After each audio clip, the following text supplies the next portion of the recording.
You need to be selfish if you want to conquer your sex and porn addiction, or better said, want to create healthy sexuality and a great life. Let me tell you what I mean by that, because you may be saying to yourself, wait a minute, it's my selfishness that brought me here. My selfishness is why I'm watching this video. See, but there's a difference between good selfish and bad selfish. Okay, bad selfish is that egomaniac, selfish, indulgent part of you that continues to do what you're doing at the expense of your relationship, your livelihood, your life. That's not the selfish I'm talking about. I'm talking about self-care. Self-care is one of the most important aspects of recovery, healthy sexuality, and a great life if you want long-term success. There's no other way around it. It is fundamentally critical that you take care of the basics. And the truth is, I talk to people all over the world, they overcomplicate recovery.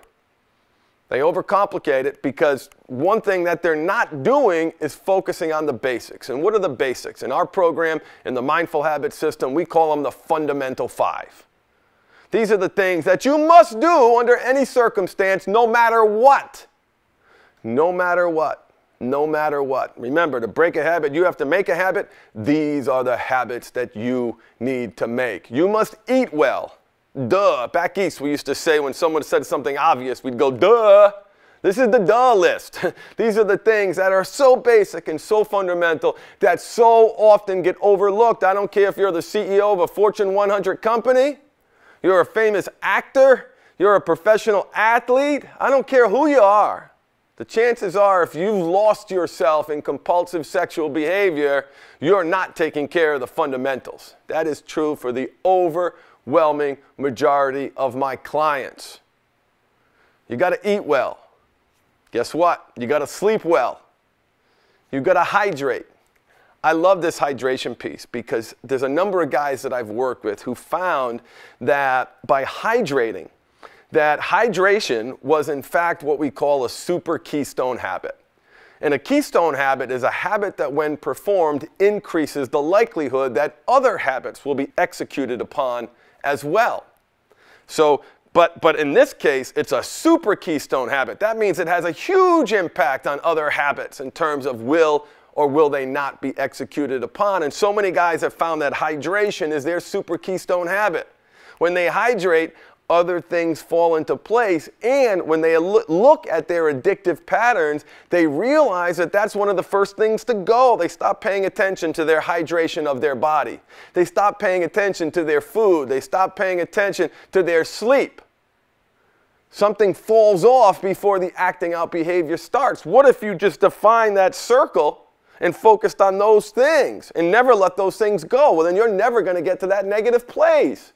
You're going to head it off at the pass before it even gets that far. So you got to eat. You got to sleep. You got to hydrate. You've got to exercise. Duh. Just telling you, you've got to take care of your body. You've got to honor and respect your mind, body, and spirit if you want long-term success. You got to exercise. Call me a genius for telling you that. You know it and I know it. And you must practice mindfulness. You got to meditate. We know that meditation is changing the world. Our elite performers, Olympic athletes, professional athletes, high achievers, executives, they're meditating. Why? Because meditation produces results, increases well-being, reduces compulsive urges, changes your relationship with your thoughts, and you're addicted to your thoughts anyway. You've got to practice mindfulness. So in your journey, do not overlook the obvious. Look at your life right now and ask yourself, how are you performing? Use a grading system, A, B, C, or D, or A, B, C, F, whatever grading system you want to use. And grade yourself. How are you performing in these 5 fundamental areas? Eating, sleeping, drinking, exercising, and meditating, practicing mindfulness. And I guarantee there's something there that you can do better on. And that's how you're going to beat this. You break a habit, you make a habit. You got to be good selfish. You got to prioritize your mind, body, and spirit to the exclusion of all else. I know how busy life is. I know how tough it is for you. But what results can you expect if you're not taking care of the basics. So honor your fundamental 5 and feed the right wolf inside you and embrace your power of choice.